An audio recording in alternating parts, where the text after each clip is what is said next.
E aí, alunos, aqui é a professora Ilana, aluna de português, e hoje eu vou fazer a correção da Aprender Sempre, volume 3, do segundo ano do ensino médio. Essa é a sequência 1 e vai das aulas 5 a 8. Se você precisa desse material em PDF, eu vou deixar aqui na descrição do vídeo o link para o meu Drive, lá você encontra esses e outros materiais, e vou deixar também na descrição o link de várias playlists com vários outros vídeos que eu gravei, então daí você consegue encontrar com mais facilidade aquilo que você precisa, da Aprender Sempre, no Caderno do Aluno, da AP. Se esse vídeo te ajudar, não esquece de deixar o like, que ajuda muito o canal a ser divulgado. Se inscreva no canal e ative as notificações para receber sempre os novos conteúdos e ficar por dentro do que aparece de novo por aqui. Me siga nas redes sociais, é tudo Elana B. Poloni. E se você precisa de conteúdos de matemática e física, o canal Exatas 1000 do professor Colombo tem vários vídeos do Caderno do Aluno, AP, Aprender Sempre. Então vai lá depois, se inscreve e deixa a hashtag Vim pelo Dona de Português. É isso então, bora lá! Aula 5. Recursos linguísticos em textos narrativos, parte 1. Leia o fragmento do romance Senhora, de José de Alencar. Em seguida, responda às perguntas. Senhora, primeira parte. O preço. Há anos raiou no céu fluminense uma nova estrela. Desde o momento de sua ascensão, ninguém lhe disputou o cetro. Foi proclamada a rainha dos salões.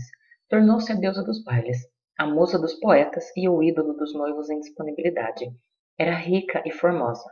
Duas opulências que se realçam como a flor em vaso de alabastro, dois esplendores que se refletem, como o raio de sol no prisma do diamante. Quem não se recorda da Aurélia Camargo, que atravessou o firmamento da corte como brilhante meteoro e apagou-se de repente no meio do deslumbramento que produziu seu fulgor?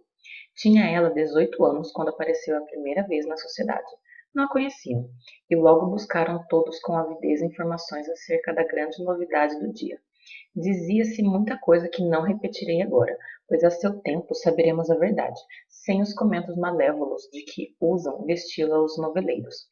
Aurélia era órfã, e tinha em sua companhia uma velha parenta, viúva, Dona Firmina Mascarenhas, que sempre a acompanhava na sociedade.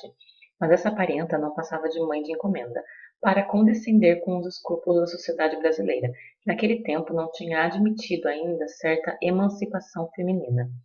Guardando com a viúva as deferências devidas à idade, a moça não declinava um instante do firme propósito de governar sua casa e dirigir suas ações como entendesse. Constava também que Aurélia tinha um tutor, mas essa entidade desconhecida, a julgar pelo caráter da pupila, não devia exercer maior influência em sua vontade do que a velha parenta. A convicção geral era que o futuro da moça dependia exclusivamente de suas inclinações ou de seu capricho, e por isso todas as adorações se iam prostrar aos próprios pés do ídolo. Assaltada por uma turba de pretendentes que a disputavam como prêmio da vitória, Aurélia, com sagacidade admirável em sua idade, avaliou da situação difícil em que se achava e dos perigos que a ameaçavam. As revoltas mais impetuosas de Aurélia eram justamente contra a riqueza que lhe servia de trono, e sem a qual nunca, por certo, apesar de suas prendas, receberia como rainha desdenhosa a vassalagem que lhe rendiam. Por isso mesmo considerava ela o ouro, um vil metal que rebaixava os homens, e no íntimo sentia-se profundamente humilhada, pensando que para toda essa gente que a cercava, ela, a sua pessoa, não merecia uma só das bajulações que tributavam a cada um de seus 1000 contos de réis. 1. Quais adjetivos são usados para descrever Aurélia? Então vamos voltar no texto e grifar. Então eu grifei aqui rica, formosa, brilhante, e depois na página seguinte, desdenhosa. 2. Complete a tabela. Então aqui é uma tabela, né, entre comparação e metáfora, então ele dá uma série de exemplos, né, do texto, né, que são comparações, e ele quer que a gente transforme em metáfora. Lembrando que a comparação, ela sempre vai ter palavras que vão indicar essa comparação, como por exemplo, como, conforme, entre outras. Então aqui, ó, dois esplendores que se refletem, como, e assim por diante. Aqui, por exemplo, ó, olha o que ele fez na hora de passar de comparação para metáfora. Duas opulências, ser rica e formosa, que se realçam como a flor em vaso de alabastro. Então ele está fazendo essa comparação de uma maneira direta, usando a palavra como, e por isso eu chamo de comparação. Já na metáfora, ele tirou essa palavra como, Então ficou, né, as duas opulências são flor em vaso de alabastro. Então daí ele está ainda querendo ou não fazendo uma comparação, mas é de uma maneira bem mais indireta. E é isso que a metáfora é. É uma espécie de comparação indireta, tá? Que não vai ter nenhuma palavra, como por exemplo, como, conforme ou outra do tipo, que indique essa comparação. Então, na hora de passar as outras frases de comparação para a metáfora, a gente tem que tirar, né, a palavra como e aí fazer algumas adaptações para dar liga e obter a metáfora final. Eu preenchi então aqui a tabela, né? Então percebam, ó, aqui dois esplendores que são o raio de sol no prisma do diamante. Depois, Aurélia Camargo atravessou o firmamento da corte. Ela era brilhante meteoro. Uma turba de pretendentes disputavam a Aurélia. Ela era o prêmio da vitória. Rendiam vassalagem a Aurélia, que era a rainha desdenhosa. Então percebam que em todos eles eu tirei o como, e aí na hora de adaptar, né, eu fiz de maneiras diferentes. Nesses dois casos eu coloquei 2 pontos para indicar depois, né, o que a Aurélia era. E depois nesses dois casos eu coloquei a palavra que para fazer a ligação entre as orações, mas só para mostrar que tem maneiras assim diferentes de reescrever. 3. De acordo com o exercício anterior, qual a diferença entre comparação e metáfora? Então, conforme eu comentei na questão 2, a diferença é que a comparação ela estabelece ali uma comparação explícita, que vai ter conectivos, como por exemplo, como e conforme. Já a metáfora, ela vai fazer uma comparação implícita, que não vai ter nenhum conectivo para ligar aí essas partes. Aula 6. Recursos linguísticos em texto narrativo, parte 2. Leia mais um fragmento do romance Senhora, de José de Alencar. Em seguida, responda as perguntas. Noite de núpcias de Aurélia e Fernando. Seixas ajoelhou aos pés da noiva. Tomou-lhe as mãos que ela não retirava e modulou o seu canto de amor. Essa ode sublime do coração, que só as mulheres entendem, como somente as mães percebem o balbuciar do filho. A moça com o talhe languidamente recostado no espaldar da cadeira, a fronte reclinada, os olhos coalhados em uma ternura maviosa, escutava as falas de seu marido. Toda ela se embebia dos eflúvios de amor, de que ele a repassava com a palavra ardente, o olhar rendido e o gesto apaixonado.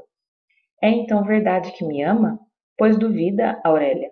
E amou-me sempre, desde o primeiro dia que nos vimos? Não lhe disse já? Então nunca amou a outra? Eu lhe juro, Aurélia, estes lábios nunca tocaram a face de outra mulher, que não fosse minha mãe. O meu primeiro beijo de amor guardei-o para minha esposa, para ti. Sorguendo-se para alcançar-lhe a face, não viu Seixas a súbita mutação que se havia operado na fisionomia de sua noiva. Aurélia estava lívida e a sua beleza, radiante há pouco, se marmorizara. Ou de outra mais rica, disse ela, retraindo-se para fugir ao beijo do marido e afastando-o com a ponta dos dedos. A voz da moça tomara o timbre cristalino, eco da rispidez e aspereza do sentimento que lhe subelevava o seio e que parecia rindir-lhe nos lábios como aço. Aurélia, que significa isto? Representamos uma comédia, na qual ambos desempenhamos o nosso papel com perícia consumada. Podemos ter este orgulho, que os melhores atores não nos excederiam. Mas é tempo de pôr termo a esta cruel mistificação, com que nos estamos escarnecendo mutuamente, Senhor. Entremos na realidade por mais triste que ela seja, e resigne-se cada um ao que é. Eu, uma mulher traída, o Senhor, um homem vendido. Vendido, exclamou Seixas, ferido dentro d'alma. Vendido sim, não tem outro nome. Sou rica, muito rica, sou milionária. Precisava de um marido, traste indispensável às mulheres honestas. O senhor estava no mercado, comprei-o. Custou-me 100 contos de réis, foi barato. Não se fez valer. Eu daria o dobro, o triplo, toda a minha riqueza por este momento. Aurélia proferiu estas palavras desdobrando um papel, no qual Seixas reconheceu a obrigação por ele passada no Lemos.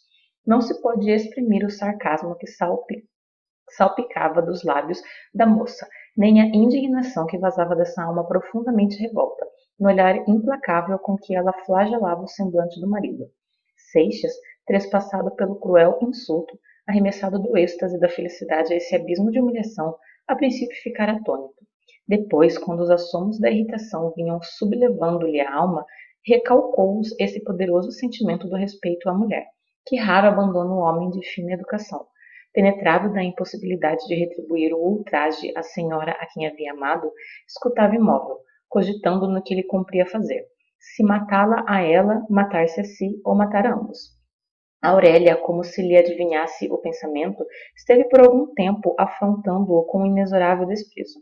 Agora, meu marido, se quer saber a razão por que eu comprei de preferência a qualquer outro, vou dizê-la, e peço-lhe que me não interrompa.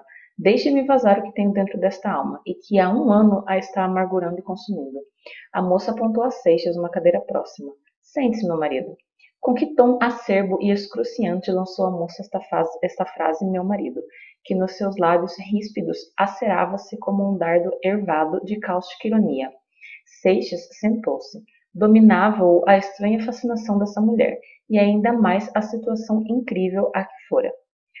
No trecho lido, observamos que durante a noite de núpcias há uma transição de uma situação aparentemente tranquila para uma briga.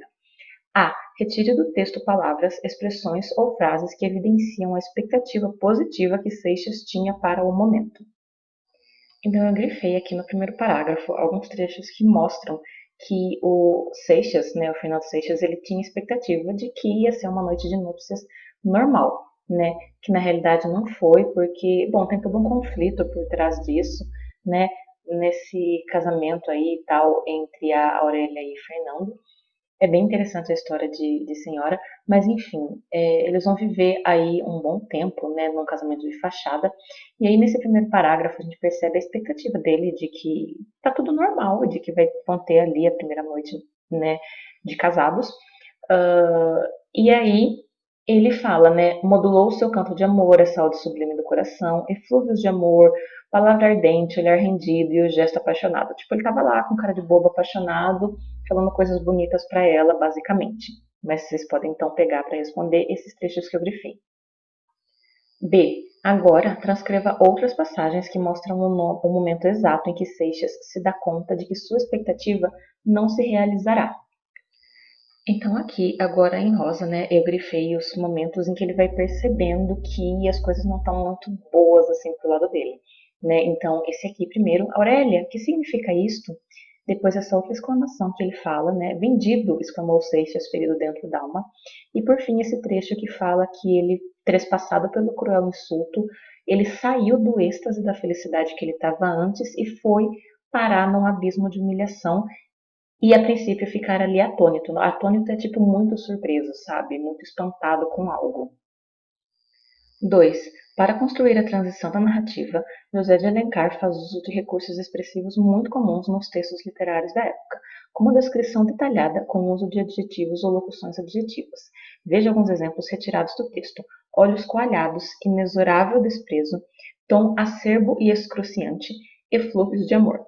A. Pesquise no dicionário as definições dos termos em negrito. Anote o que você descobriu.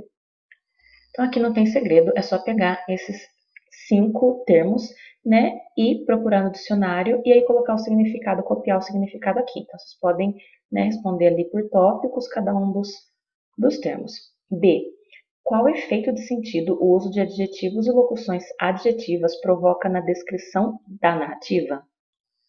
Olha, o efeito de sentido que os adjetivos provocam aí nessa narrativa pode ser uma faca de dois gumes. Por quê? Por um lado, esses adjetivos, essas locuções adjetivas nessa narrativa vão dar uma riqueza de detalhes muito grande. Então, para o leitor que está lendo, ele tem muita coisa para imaginar. Então, ele consegue imaginar de uma maneira mais clara, né, mais detalhada, o que está acontecendo ali na história que está sendo contada, porque ele tem muitos adjetivos, né, para ilustrar ali como que são os personagens, o cenário, etc. Então, por um lado, tem esse aspecto que tipo dá riqueza de detalhes e ajuda o leitor a imaginar, visualizar tudo. Por outro lado, também pode ter um efeito negativo, que é fazer com que o leitor se perca. Então, assim, claro, isso não acontece quando são poucos adjetivos. Quando são poucos adjetivos, isso não vai acontecer, mas quando são muitos, como nessa obra e como em algumas obras da mesma época, ali do romantismo, o que acontece? O excesso de detalhes demais, podem fazer com que o leitor se perca na narrativa e se canse. Então o texto fica ali um pouco cansativo, muitas vezes, né? Um pouco assim, maçante no sentido de que demora para as coisas irem acontecendo, porque no meio delas tem um monte ali de adjetivos. Então, assim, de uma maneira geral, resumindo, o que vocês podem colocar aqui é que existem dois efeitos possíveis quando tem muito adjetivo em uma narrativa como essa. O primeiro é de gerar riqueza de detalhes para o leitor imaginar, e o segundo é o de fazer com que o leitor possa mesmo se perder na narrativa e deixar ele assim um pouco cansado assim durante a leitura. E aí, só um comentário a mais, essa questão de ficar cansado ou não durante a leitura com todos esses adjetivos é um pouco pessoal, né? E depende muito assim do treino que esse leitor já tem, do hábito que ele já tem de leitura. Então, se é um leitor mais treinado, que está acostumado a ler obras desse estilo, né, desse tipo, ele não vai se cansar muito. Agora, se é uma pessoa que não está muito treinada com a leitura, que não tem hábito de ler, né, ou que está acostumado a ler outros tipos de narrativa, aí pode ficar um pouco mais difícil, um pouco mais maçante para a pessoa. Então, se a pessoa está acostumada a ler livros que são muito mais dinâmicos, né, ela pode ter sim um pouco de dificuldade aí com obras que têm adjetivos demais, né, para ela pode ficar ali chato, cansativo e tal. Então, assim, como essa percepção depende muito também da maturidade, né, do leitor. Aula 7. Conto O Único Assassinato de Cazuza, parte 1. Leia a primeira parte do conto a seguir. Em seguida, responda às perguntas. O Único Assassinato de Cazuza, Lima Barreto. Hildegardo Brandão, conhecido familiarmente por Cazuza, tinha chegado aos seus 50 anos e poucos, desesperançado, mas não desesperado. Depois de violentas crises de desespero, rancor e despeito, diante das injustiças que tinha sofrido em todas as coisas nobres que tentara na vida, viera-lhe uma beatitude de santo e uma calma grave de quem se prepara para a morte. Tudo tentara e em tudo mais ou menos falhara. Tentara formar-se, foi reprovado. Tentar o funcionalismo, foi sempre preterido por colegas inferiores em tudo a ele, mesmo no burocracismo. Fizera literatura e se, de todo, não falhou, foi devido à audácia de que se revestiu, à audácia de quem queimou os seus navios. Assim mesmo, todas as picuinhas lhe eram feitas. Às vezes, julgavam-no inferior a certo outro, porque não tinha pasta de marroquim. Outras vezes, tinham-no por inferior a determinado antologista, porque semelhante autor havia, quando encostado ao consulado do Brasil, em Paris, recebido como presente do Sião uma bengala de legítimo junco da Índia. Por essas do rei e outras, ele se aborreceu e resolveu retirar-se da liça. Com alguma renda, tendo uma pequena casa num subúrbio afastado, afundou-se nela, aos 45 anos, para nunca mais ver o mundo, como o herói de Jules Verne, no seu Nautilus. Comprou os seus últimos livros e nunca mais apareceu na Rua do Ouvidor. Não se arrependeu nunca de sua independência e da sua honestidade intelectual. Aos 53 anos, não tinha mais um parente próximo junto de si. Vivia, por assim dizer, só, tendo somente a seu lado um casal de pretos velhos, aos quais ele sustentava e dava, ainda por cima, algum dinheiro mensalmente. A sua vida, nos dias de semana, decorria assim. Pela manhã, tomava café e ia até a venda, que supria sua casa, ler os jornais sem deixar de servir-se, com moderação, de alguns cálices de Paraty, de que infelizmente abusara na mocidade. Voltava para casa, almoçava e lia os seus livros, porque acumulara uma pequena biblioteca de mais de 1000 volumes. Quando se cansava, dormia. Jantava e, se fazia bom tempo, passeava a esmo pelos corredores, tão alheio e soturno que não perturbava nenhum namoro que viesse a topar. Aos domingos, porém, esse seu viver se quebrava. Ele fazia uma visita, uma única e sempre a mesma. Era também a um desalentado amigo seu, médico de real capacidade, nunca o quiseram reconhecer porque ele escrevia propositalmente e não propositadamente, de súbito e não a súbitas, etc, etc. Tinham sido colegas de preparatórios e, muito íntimos, dispensavam-se de usar confidências mútuas. 1. Que tipo de conto é esse? De humor, terror, romance, etc. Explique sua resposta. Essa questão tem que ter cuidado com ela pelo seguinte. A gente viu até agora somente uma parte do conto. Por quê? A proposta da apostila é que a gente veja na aula 7 uma parte e na aula 8 uma segunda parte. Então, o que a gente leu até agora não é o conto inteiro. Ou seja, nem todas as ideias do conto estão ali, né? Ele está pela metade. E no que a gente leu até agora, por ali, a gente não consegue perceber muito bem no que tem ali, se é de humor, de terror, de romance ou algum outro tipo, né? Porque pelo que foi desenvolvido até ali, a gente não tem tanto esses elementos, né? Então, assim, ele quer que a gente responda. A questão, ela está na aula 7 e não na aula 8. Se está na aula 7, ele quer que a gente responda apenas tendo lido essa metade, sem ter lido o resto que vai vir depois na aula 8. Então, a gente tem que responder baseado no que foi dado até agora. Baseado no que foi dado até agora, a gente não tem como dar uma resposta assim exata, tipo de em que lugar a gente colocaria ali mesmo esse conto. O que a gente tem como fazer é supor, né? O que a gente pode fazer aqui é supor, imaginar, né? E aí, por conta disso, pode ser, de certa forma, meio pessoal a resposta, mas o que dá pra gente fazer mesmo é isso, é supor, imaginar que tipo de conto que é esse. E aí, a gente considera para isso o título.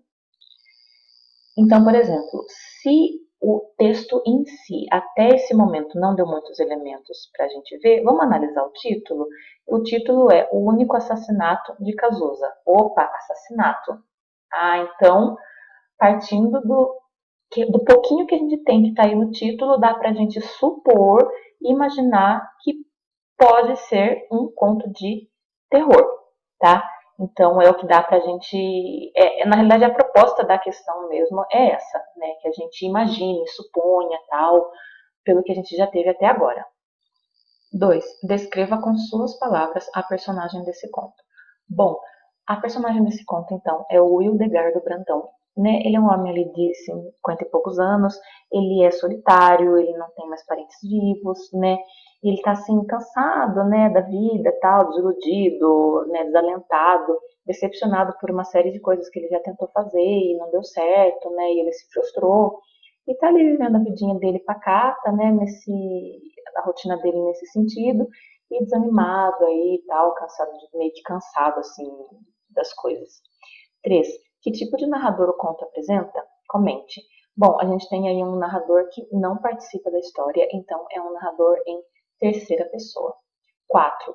Depois de violentas crises de desespero, rancor e despeito, diante das injustiças que tinha sofrido em todas as coisas nobres que tentara na vida, o termo destacado está empregado em sentido real ou pretende sugerir o contrário? Explique. Bom, aqui o narrador parece sugerir o contrário, né? E não colocar isso em sentido real. Porque sentido real seriam coisas nobres realmente, né?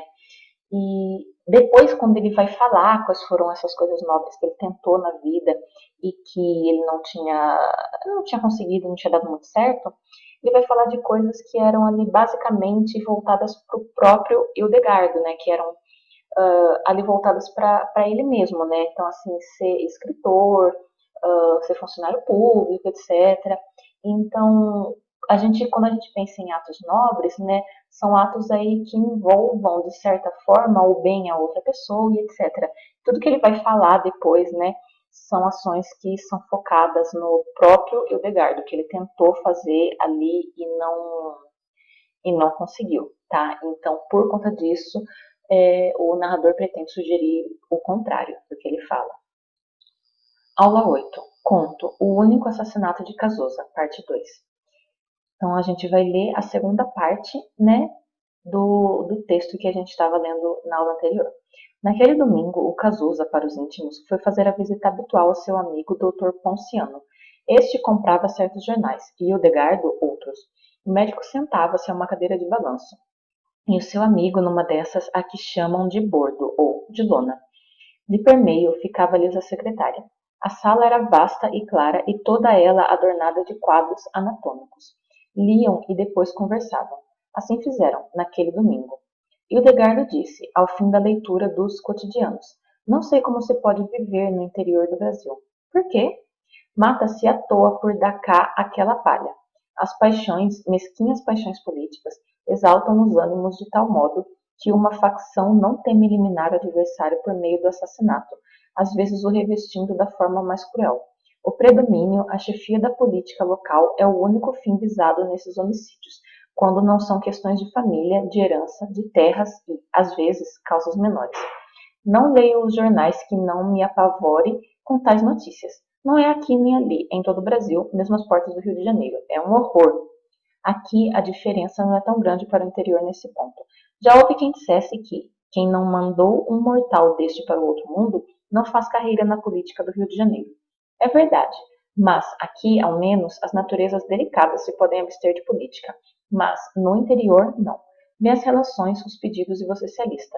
A estreiteza do meio impõe isso. Esse obséquio a um camarada, favor que parece insignificante. As coisas vão bem, mas, num belo dia, esse camarada, por isso ou por aquilo, rompe com seu antigo chefe. Você, por lealdade, o segue. E eis você arriscado a levar uma estocada em urna das virilhas ou a ser assassinado a pauladas como um cão danado. E eu quis ir viver no interior. De que me livrei, santo Deus? Eu já tinha dito a você que esse negócio de paz na vida da roça é história. Quando cliniquei no interior, já havia observado esse prurido, essa ostentação de valentia de que os caipiras gostam de fazer e que, as mais das vezes, é causa de assassinatos estúpidos. Poderia contar a você muitos casos dessa ostentação de assassinato, que parte da gente da roça, mas não vale a pena. É coisa sem valia e só pode interessar a especialistas em estudos de criminologia. Penso, observou Hildegardo, que esse êxodo da população dos campos para as cidades pode ser em parte atribuído à falta de segurança que existe na roça. Um qualquer cabo de destacamento é um César naquelas paragens, que fará então um delegado ou subdelegado. É um horror. Os dois calaram-se e, silenciosos, se puseram a fumar. Ambos pensavam numa mesma coisa, em encontrar remédio para um tão deplorável estado de coisas. Mal acabavam de fumar, Ponciano disse desalentado: "E não há remédio."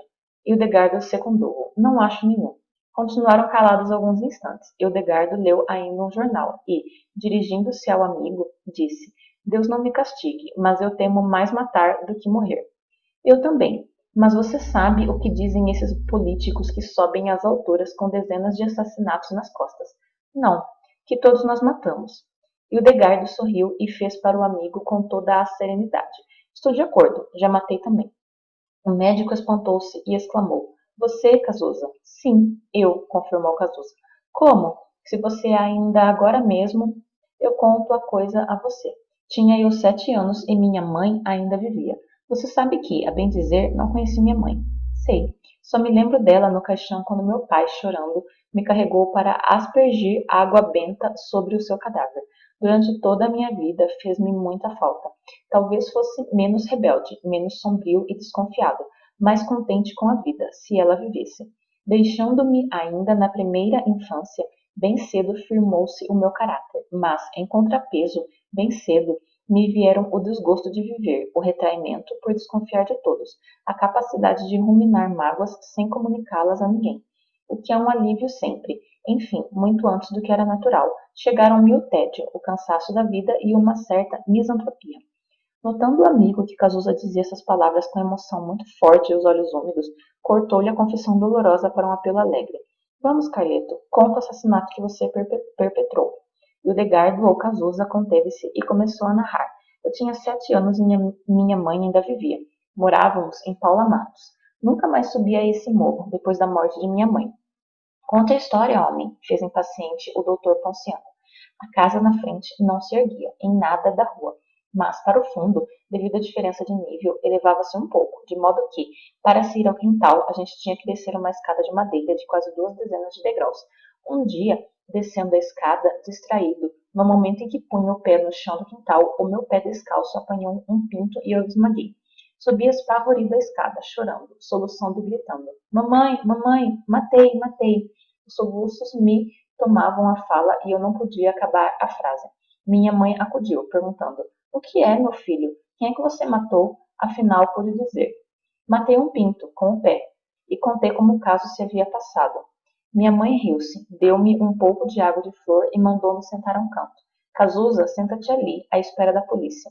E eu fiquei muito sossegado a um canto, estremecendo ao menor ruído que vinha da rua, pois esperava de fato a polícia. Foi esse o único assassinato que cometi.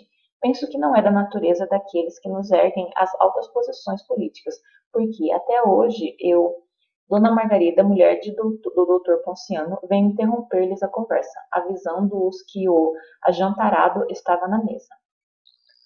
1. Preencha o quadro com os elementos da narrativa.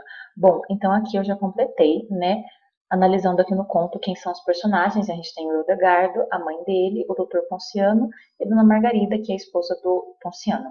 Espaço é na casa do Dr. Ponciano, o tempo é um domingo qualquer, não, o narrador fala isso. O narrador está em terceira pessoa e o enredo, assim, bem resumido, é o fato de que o Hildegardo vai confessar o seu assassinato numa conversa ali entre os amigos. 2. Na frase, Hildegardo disse, ao fim da leitura dos cotidianos, a palavra cotidianos é empregada para significar o quê? A palavra cotidianos aqui, ela é usada para significar jornal, né? Então, o jornal, ele é cotidiano, é todo dia, né? E assim como a palavra cotidiano indica todo dia. Então, é empregada para significar jornal. 3. Que relação existe entre a palavra cotidiano e aquela que está sendo substituída? Bom, é a relação que eu comentei na questão 2, né? A palavra cotidiano indica algo diário, né, que está ali acontecendo todo dia. E o jornal também tem o jornal tem a publicação diária, tá? Nem todos, mas enfim, grande parte dos jornais tem ali a publicação diária, cotidiana. 4. Releia um trecho do conto em que temos o emprego do recurso expressivo da metonímia. Um qualquer cabo de destacamento é um César naquelas paragens. Explique qual é o efeito causado pelo uso da metonímia. Bom, César aqui é uma figura, está fazendo referência a uma figura real que existiu, né? Então, César foi ali um imperador romano, né? E ele está falando que um cabo ali qualquer é um César naquelas paragens, né? Então, tipo, tem ali a importância, né, de um imperador naquelas paragens. Então, quando ele está usando César aqui nesse trecho, ele está usando César para significar imperador, né? E para passar a ideia de que esse cabo, no caso aí, se sente ali na importância de um imperador. Bom, terminamos aqui então mais essa parte. Se esse vídeo te ajudou, deixa o like porque ajuda bastante daí o canal também. Compartilha com os seus amigos. Se inscreva para receber os novos conteúdos que vem por aí. E isso, até a próxima e tchau, tchau!